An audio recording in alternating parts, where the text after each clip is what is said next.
report, and the Attorney General testifies twice this week. This is going to be interesting. That's right. Thanks, Lawrence. Thank you, Rachel.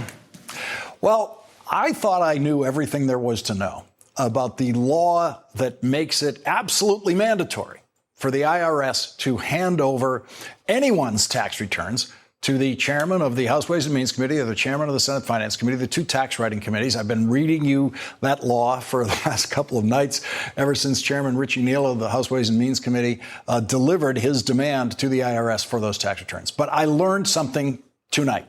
I learned something tonight about that law, and I learned it from a former Treasury Secretary who is in a position to know these things, and that is former Treasury Secretary Larry Summers. He's the Harvard economics professor who was Bill Clinton's Treasury Secretary. He served as an economics advisor in the Obama administration also, and he has identified an element of precedent in the Treasury that makes this a much more interesting situation than even I thought. And he has words of advice, including legal advice, for the current Treasury Secretary about how to handle himself in this situation, because it is much trickier than even I realized until Larry Summers wrote about it. And Larry Summers will be joining us tonight. And also at the end of the hour tonight, what did Barack Obama do when he was being audited by the IRS? What did he do with his tax returns? Because Barack Obama was repeatedly audited by the IRS, and you never heard him talk about it, but he was. And I'll tell you at the end of this hour exactly the way Barack Obama handled his tax returns when he was being audited. And of course, we all remember that the big Trump reason for never releasing his tax returns is that he was being audited. We never knew if that was true during the campaign, but we do know exactly what's happening to Donald Trump's tax returns right now.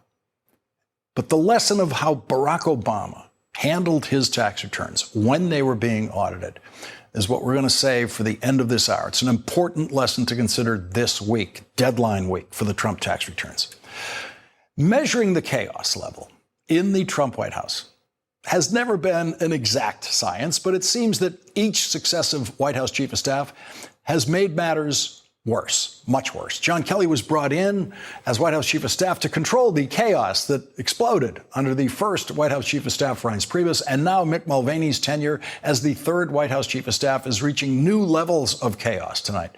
President Trump is now on the attack against his own administration, especially anyone involved in the job of controlling the southern border. The president got rid of his Homeland Security Secretary, Kirstjen Nielsen, last night. So far, the president is allowing her to publicly claim that she resigned, but we will surely be seeing the "I fired her" tweets probably by the end of this week, because President Trump never lets any of his failed cabinet members leave without some kind of nasty kick as they're on their way out the door. Kirstjen Nielsen's last day is supposed to be Wednesday of this week. We'll see if she lasts that long. Today, the president fired the Secret Service director. And while he was at it, he fired the Immigration and Customs Enforcement director. The surprise firing of Kirstjen Nielsen last night came after the president told Fox News on Friday, when he visited the border in California, quote, "The country is full." The New York Times is reporting that the president repeatedly, quote, called Ms. Nielsen at home early in the mornings to demand that she take action to stop migrants from entering the country, including doing things that were clearly illegal, such as blocking all migrants from seeking asylum. According to NBC News, President Donald Trump has for months urged his administration to reinstate large-scale separation of migrant families crossing the border, according to 3 U.S. officials with knowledge of meetings at the White House. NBC News also reports Nielsen told Trump that federal court orders prohibited the Department of Homeland Security from reinstating the policy, and that he would be reversing his own executive order from June that ended family separations. Senior administration officials say that President Trump ordered Kirstjen Nielsen and Secretary of State Mike Pompeo to shut down the port of El Paso on March 22nd at 12 noon.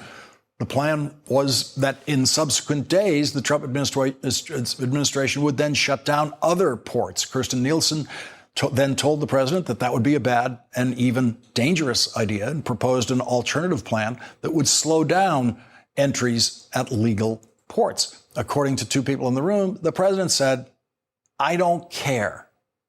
The Trump chaos comes while Congress and the country await Attorney General William Barr's redacted version of the Mueller report. This week, Attorney General Barr will be forced to testify to the House Appropriations Committee on Tuesday and the Senate Appropriations Committee on Wednesday. Those hearings are supposed to be about the Justice Department's budget, but you can expect questioning about the Mueller report. Joining us now, Joyce Vance, former federal prosecutor and professor at the University of Alabama School of Law, Maria Teresa Kumar, the president and CEO of Voto Latino, and Peter Baker, chief White House correspondent for the New York Times. They are all MSNBC contributors and all necessary to the moving parts of this discussion. Peter Baker, let me start with you. You're part of the reporting team that's delivering us what we think is happening inside this White House. But this is well, we've said this before, but with each successive White House chief of staff, this feels like a new level of chaos with these multiple firings. Well, what you're seeing is a president who's frustrated. He's frustrated that after 2 years in office, he hasn't been able to have the impact on the border that he thought he was going to be able to have.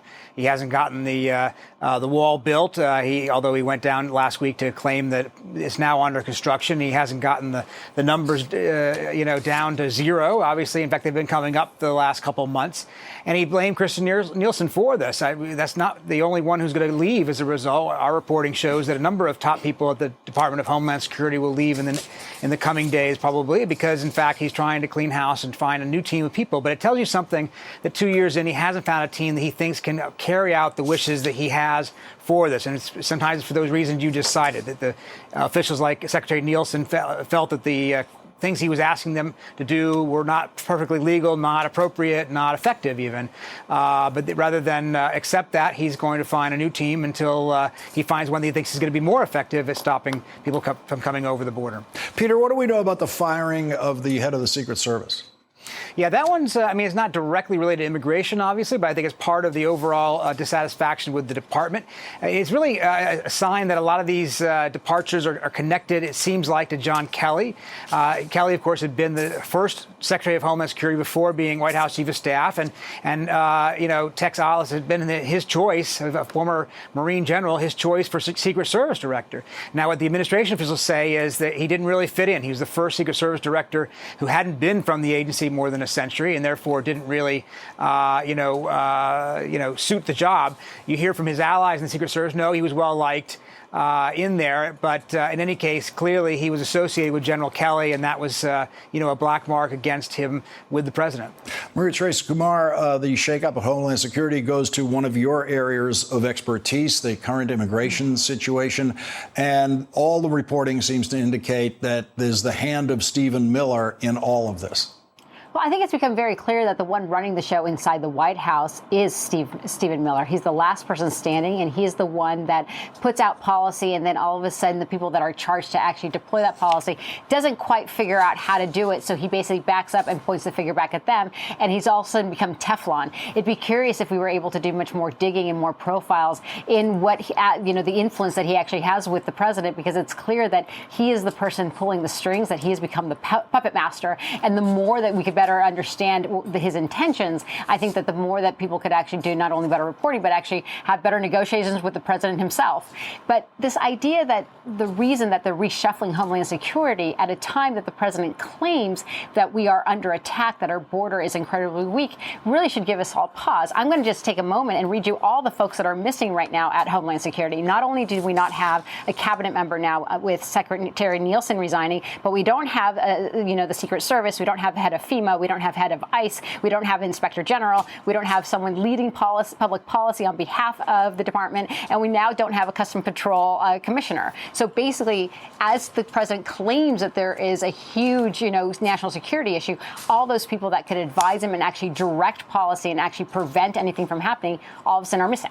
I want to read a report from the Washington Post indicating one way that Kirstjen Nielsen apparently saved her job, according to this reporting, earlier in her tenure. It says she appeared to regain her footing after U.S. Border Patrol agents used tear gas to repel a large crowd attempting to break through a border fence, the kind of tough action Trump said he wanted in a DHS secretary. And so, Maria Teresa, yet another possible reason we saw that tear gassing. Unfortunately, I think Secretary Nielsen right now is trying to basically wipe herself off and say, I just couldn't do any more for this president. But the fact that she, under her supervision, we saw thousands of children being separated from their families. We are now learning from the Trump administration and from judges that many of these children that are still lost in the system may not be reunited for with their families for the next 2 years, demonstrates that a lot of these decisions lie squarely on her. And that is, I think, one of the things that we have to ensure, that there actually are, at the end of the day, certain types of repercussions when people decide to basically stand by a president that is doing things that are morally wrong. And in many cases, it seems like that are legally ambiguous. And Joyce, no legal ambiguity in some of the background reporting about what was going on in the Oval Office. We just read reporting that the president, when he would hear things like there's family separation, trying to do that again violates your own executive order and also violates a court order. You can't do that. The president says, I don't care. That's his reaction to everything here. And we see that playing out in this massacre at DHS. These are people who didn't hesitate to carry out the president's agenda. They separated kids from their parents. They made it virtually impossible for people lawfully trying to seek asylum to do that. They did everything he wanted them to do. Apparently, the only line was when he tried to push them over into outright illegality. And the only thing that we conclude from that is that the president now seeks new leadership that is willing to violate the law. Otherwise, why get rid of this team that did so much for him to carry his water forward? Peter, you've done so much reporting about the inside of the Trump White House and about the various outbreaks of chaos that we get to see publicly.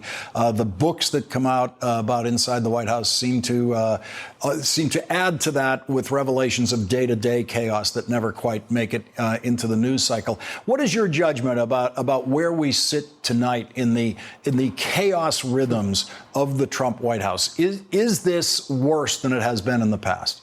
Yeah, that's a good question. You know, the one thing you'll hear if you talk to White House officials is this resentment that we say that they're in chaos. They say, well, this is not chaos. Everything is running perfectly smoothly. And you know, Mick Mulvaney, the new acting, at least, chief of staff, has tried to stabilize things and feels like things are going better.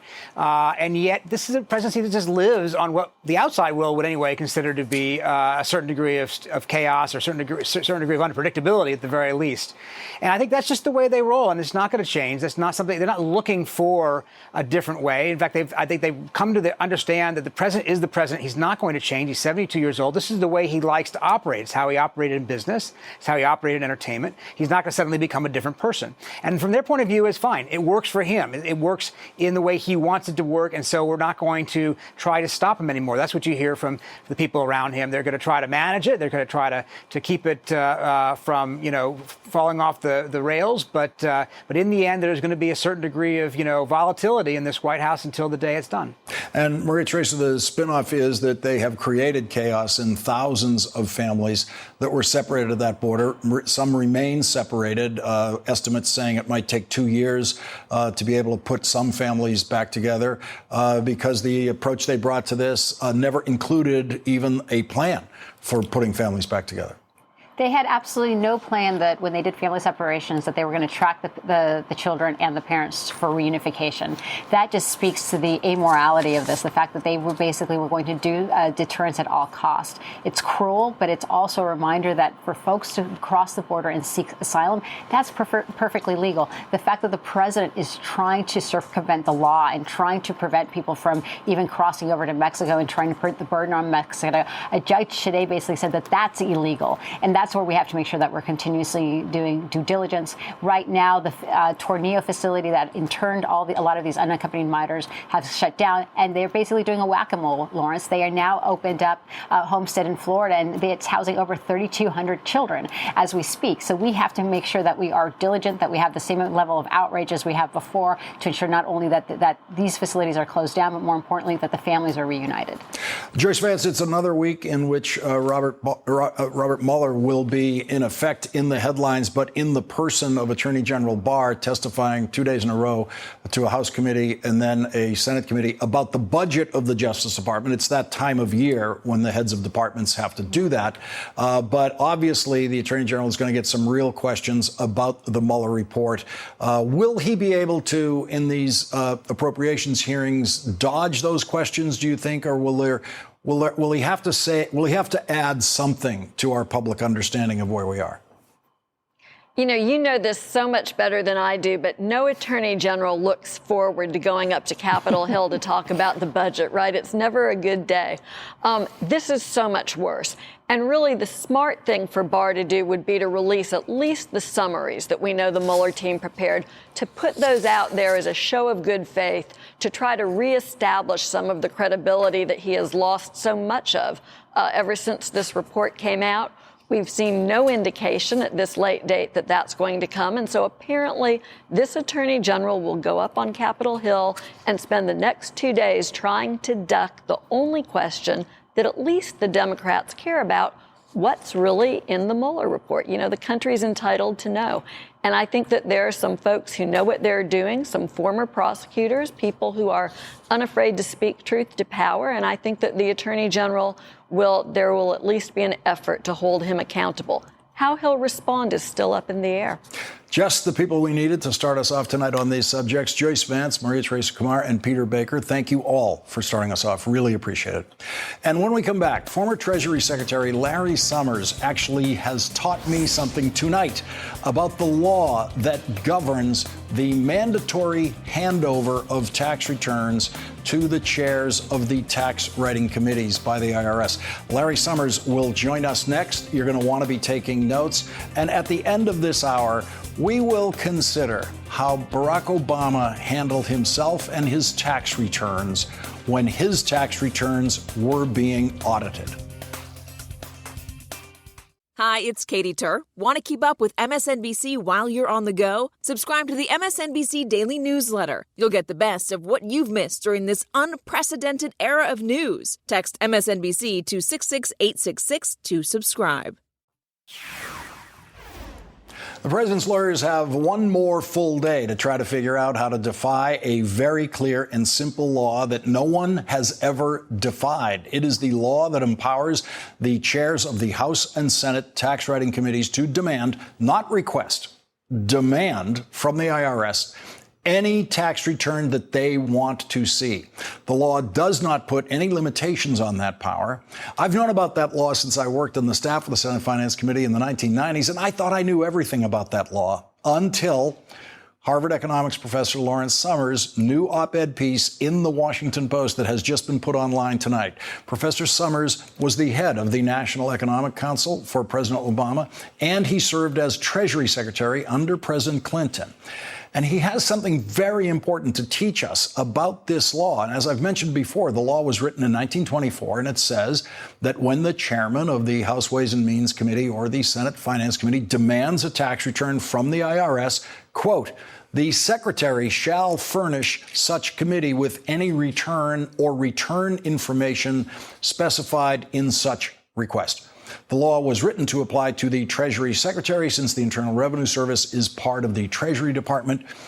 But in his op-ed piece, former Treasury Secretary Larry Summers says the Treasury Secretary should have absolutely nothing to do with Chairman Richie Neal's demand for the Trump tax returns, because the Treasury Secretary years ago specifically delegated this responsibility directly to the Commissioner of the IRS. Larry Summers writes, the appropriate response of the Treasury Secretary is very clear. Under a long-standing delegation order, the Secretary does not get involved in taxpayer-specific matters and has delegated to the IRS Commissioner as follows, quote, the Commissioner of Internal Revenue shall be responsible for the administration and enforcement of the Internal Revenue laws, end quote.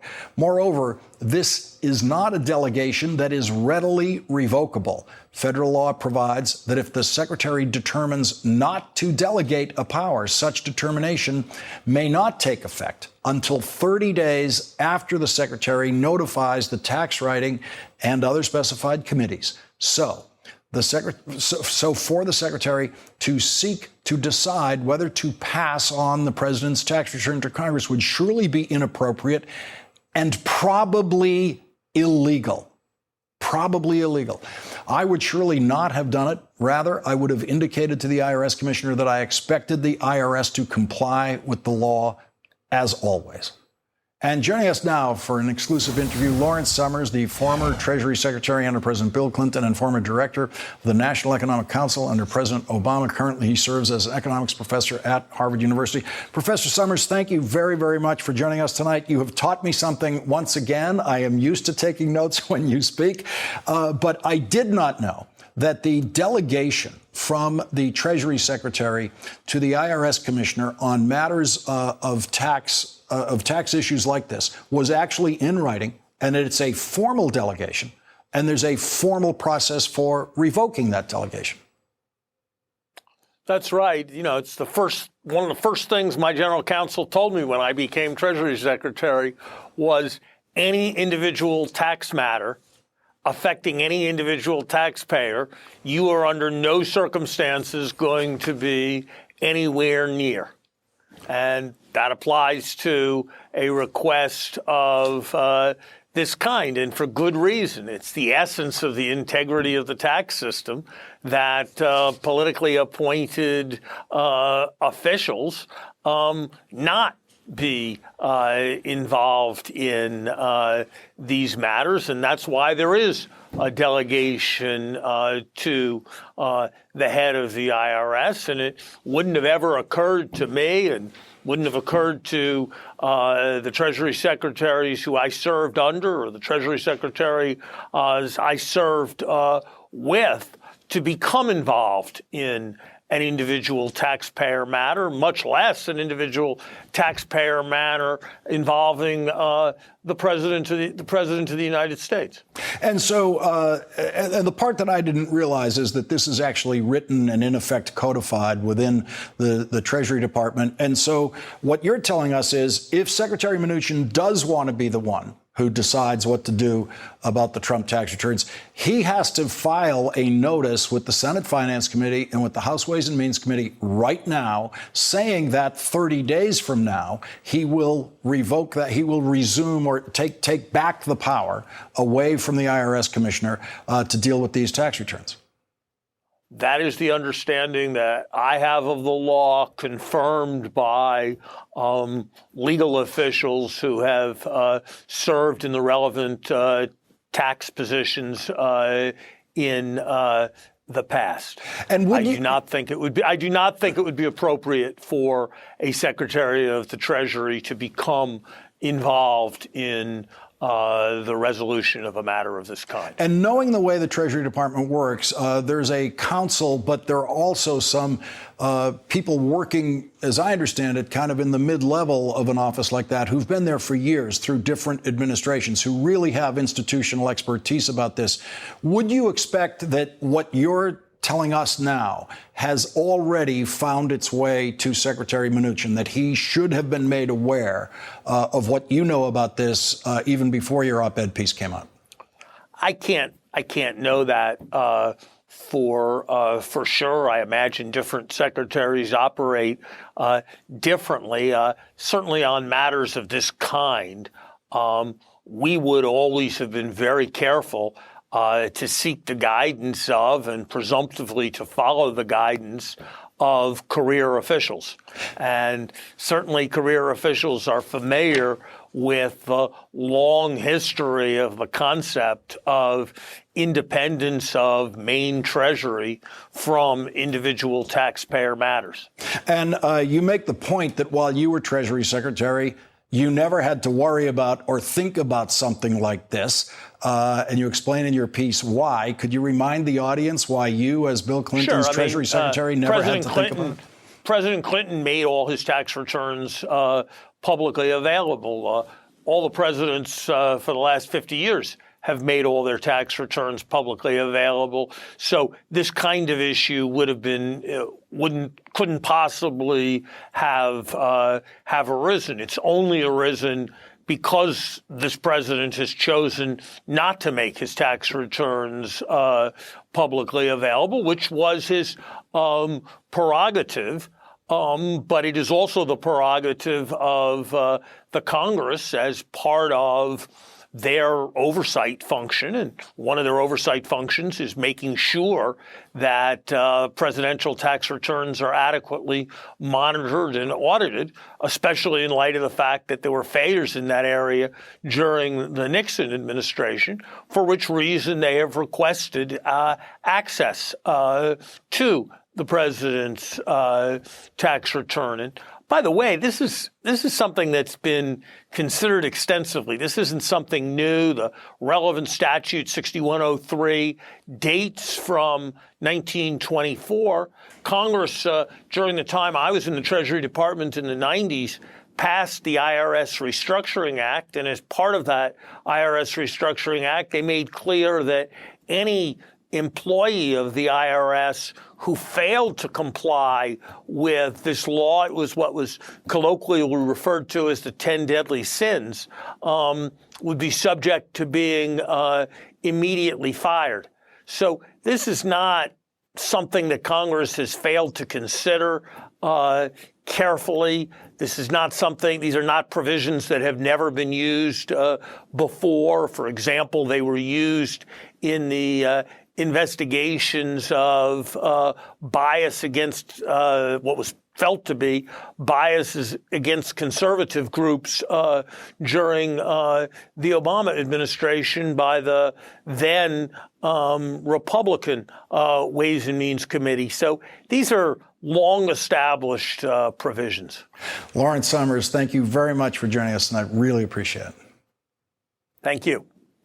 And when we come back, so what will Steve Mnuchin do about Chairman Neal's demand for the Trump tax returns? We will consider that next with two reporters who've written an important new book that portrays Steve Mnuchin as the class clown of tax policy in the Trump administration.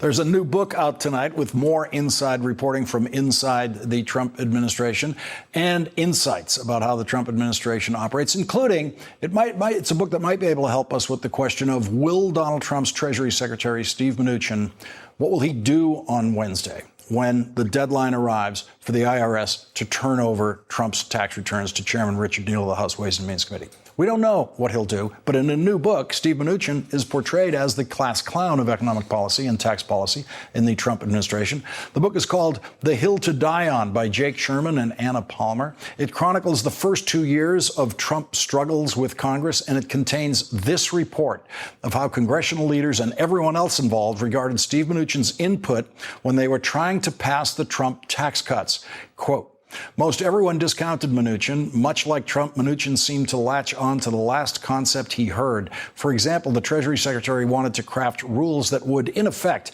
allow earnings up to $1 million to be taxed at 20%. This could allow a lobbyist making $900,000 to pay a lower effective tax rate than a teacher. Some involved in the negotiation preferred that Mnuchin stay far away. One day in November, Mnuchin was at an event in Los Angeles, and a White House aide joked that he was going to find more events thousands of miles away from Washington for Mnuchin to attend. We don't know how Steve Mnuchin will handle Chairman Neal's demand for the Trump tax returns by Wednesday, but it seems very clear that the Trump administration is not going to leave that decision up to Steve Mnuchin. Jake Sherman and Anna Palmer will join us next with their insights on how the Trump administration will reply to Chairman Neal's demands for the Trump tax returns and what their reporting tells them about the new levels of chaos we're seeing in the Trump White House tonight. And we will review the book's description of one of those rare moments when President Trump surprised everyone in the room by studiously taking notes. Well, they thought he was taking notes until they saw what was really on that piece of paper. That's next. President Trump does not take notes in meetings. According to all accounts, the president barely listens to what people are talking about in meetings. And so there was real surprise one day at Camp David when the president was busily taking notes. Here was the scene as reported by Jake Sherman and Anna Palmer in their new book, The Hill to Die On. Trump was nodding his head, taking what appeared to be furious notes on a note card in front of him. People in the room were impressed that Trump, who cared little about policy particulars, seemed to be so engaged in Gary Cohn's proposal. The notes had nothing to do with infrastructure. Sloppy Steve, Trump had scrawled on the top of the card in black marker. As Cohn had detailed his plans to rebuild America's roads, the president was writing down how he wanted to trash Steve Bannon the next time someone asked him about it. Joining our discussion now, Anna Palmer and Jake Sherman, co-authors of the new book, The Hill to Die On, The Battle for Congress and the Future of Trump's America. They are co-authors of the Politico Playbook. Thank you very much for joining us tonight. Really appreciate this in your first MSNBC primetime interview about the book. Thanks for having us. We'll sell as many as we can. So many things about the furious taking of notes, and it turns out to be Sloppy Steve. He does rehearse the nicknames. He doesn't just rehearse them, he writes them, he sits down and he thinks about them really hard. I think the president is something that came up time and time again in this book, and I think in multiple incidents throughout the book, is the president really does have a vision for Hollywood flair, right? I mean, he in another incident in the book talked about how a meeting he told Paul Ryan a meeting got good ratings. Paul Ryan turned to him and said, "What ratings are you talking about?" He goes, "Everything has ratings. This is why I was so good at The Apprentice." So that's the way he thinks about governing, is through a lens of Hollywood and Hollywood flair, which is something we haven't really seen, in especially in the context of Donald Trump.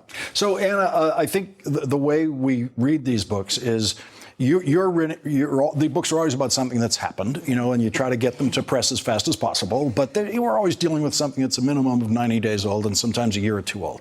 But we're always reading them today, in today's news environment. So we're reading about this chaos in the Trump administration and basically cleaning out the Homeland Security Department in 24 hours. And what did you find in your reporting that gives you a way of looking at today's chaos news? Yeah, I mean, I think what you see today happened in the last 18 months. It's kind of stunning. You forget there's so much news happening, a deluge of people being fired, people coming in as acting different secretaries, that you kind of look back from the election day and you look at these kind of political novices who came into Washington, Jared Kushner, thinking that, he was going to upend the entire way that the government operated, and you see them still having a lot of the same mistakes, which is pretty surprising. And when you mentioned that, there is a passage in the book that includes Senator McCain. He's talking to the president, and Jared Kushner weighs in.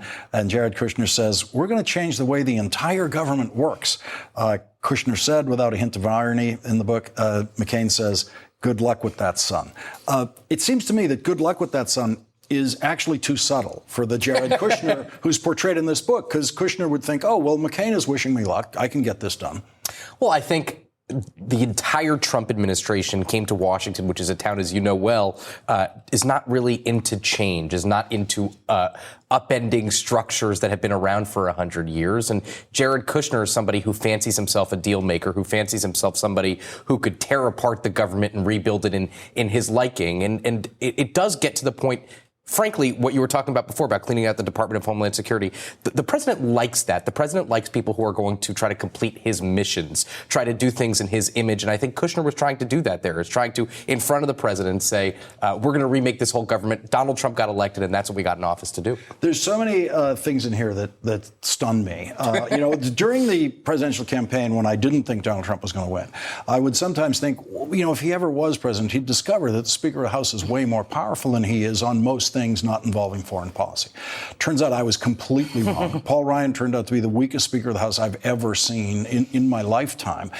I have never been able to explain how Paul Ryan and these Republicans, who sounded like they meant half of what they were saying, at least, which is kind of the normal political level of Washington, how they gave up on all of that, on any concern for the deficit, any concern for the debt, when Trump came in and seemed to hypnotize them.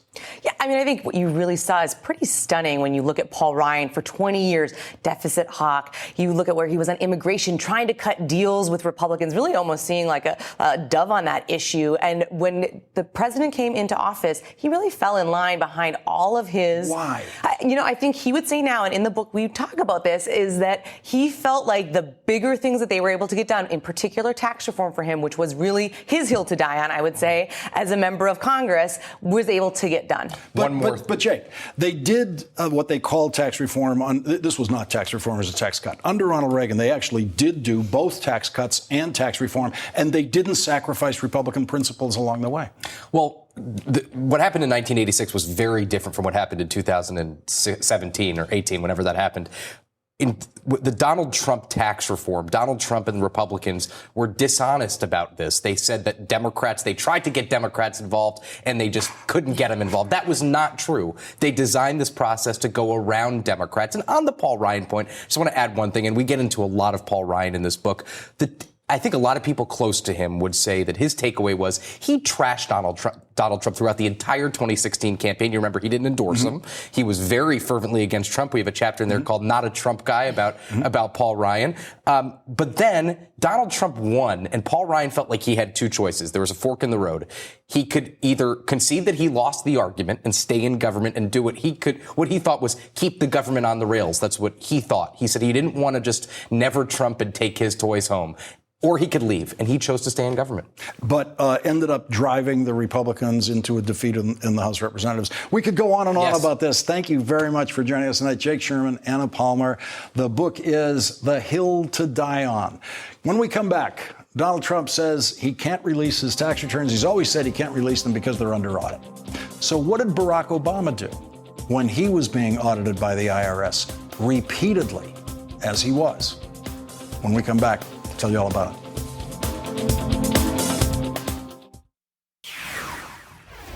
It is the standing policy of the IRS to routinely audit tax returns filed by the President of the United States. There's no law that requires the President's tax returns to be audited, but that is something that the House Ways and Means Committee Chairman Richard Neal is actually considering, passing a law that would require the IRS to audit presidential tax returns. That is one of the reasons that Chairman Neal has demanded President Trump's tax returns from the IRS, as the law allows him to do. The reason this has never come up before, the Chairman of the House Ways and Means Committee demanding to see the President's tax returns, is because all past presidents since Richard Nixon have publicly, voluntarily released their tax returns, but not Donald Trump. And so here we are, facing a deadline, the day after tomorrow, the deadline that Chairman Neal gave the Commissioner of the IRS to turn over the Trump tax returns. We'll show you how Barack Obama and other presidents and vice presidents handled their tax returns after this final break, and we'll remind you of the story that some of you might remember of the time the vice president's tax returns showed very little charitable giving, which created headlines in some newspapers calling him the cheap Veep. Who was the cheap Veep? The answer is next. When Barack Obama was president, he publicly released his tax returns every year by April 15th. As soon as President Obama filed his tax returns, and he always filed them on time, he released them publicly. And that wasn't Barack Obama's idea. Presidents and vice presidents had been doing that for decades. President Bush and Dick Cheney publicly released tax returns or partial tax returns every year they were in office. Bill Clinton and Al Gore released their tax returns every year they were in office. And since Bill Clinton filed jointly with Hillary Clinton, that means Hillary Clinton was also releasing her tax returns every year she was First Lady. None of the presidential tax returns that were released were particularly controversial. The release of the presidential tax return and vice presidential tax return was a routine news story every April, right around April 15th. And the only tax return release that I, for one, can remember being even slightly controversial was one very peculiar year in which Vice President Al Gore gave only $353 to charity from an income of about $200,000. Al Gore gave more to charity the year before and the year after. This looked like the kind of slip-up that sometimes happens when people delay their charitable giving until December and then miss the December 31st deadline to get their charitable giving included in that year's tax return. But that tiny amount of charitable giving for Vice President Al Gore got Al Gore the headline, Cheap Veep. And that is the only thing that I can remember from presidential and vice presidential publicly released tax returns that was controversial. Al Gore was probably horrified when he discovered he had only given $353 to charity that year, but there was nothing he could do about it. It was out of the question for him to decide not to release his tax returns because it contained an embarrassing item like that. The next year, Al Gore's charitable donations were $15,197, which is, as far as we know, much more than Donald Trump gave to charity that year or any other year. Here are the dates on which President Obama and Vice President Biden both simultaneously publicly released their tax returns after filing them with the IRS. 4 times the president did it on the last day, April 15th. The earliest he did it was April 10th. And most presidents use the filing of their tax returns to make a public statement about tax policy. In his last year as president, when he released his taxes on April 15th to prove to the country that he was doing his part in paying his taxes on time, President Obama said, "While we've made progress toward ensuring that the wealthiest Americans pay their fair share, there is more work to do. We need to close special tax loopholes for millionaires and billionaires and invest in the middle class." That was a typical statement from a Democratic president on April 15th when he was filing and releasing his tax returns. Donald Trump has no message for the American taxpayer on April 15th. Donald Trump makes no attempt to show them that he is paying his fair share and paying it on time. Donald Trump simply tells the lie that he cannot publicly release his tax returns because they're being audited. Well, that is finally true. The tax returns that Donald Trump has filed while he is president have been audited automatically because it is the IRS policy to automatically audit presidential tax returns unless President Trump has ordered them to stop that policy. But that also means that all of Donald Trump's predecessors since Richard Nixon have been publicly releasing their tax returns while their tax returns are being audited by the IRS every single time President Obama publicly released a tax return. That tax return on that very same day was under audit by the IRS. And we know that because it's IRS policy to audit presidential tax returns. And not one president has thought that's a reason not to release tax returns. Not one. President Bush, President Clinton, President Reagan, President Carter, none of them said, I can't release my tax returns because I'm being audited. They all released their tax returns, and they were all being audited at the same time. What message for taxpayers will President Trump have on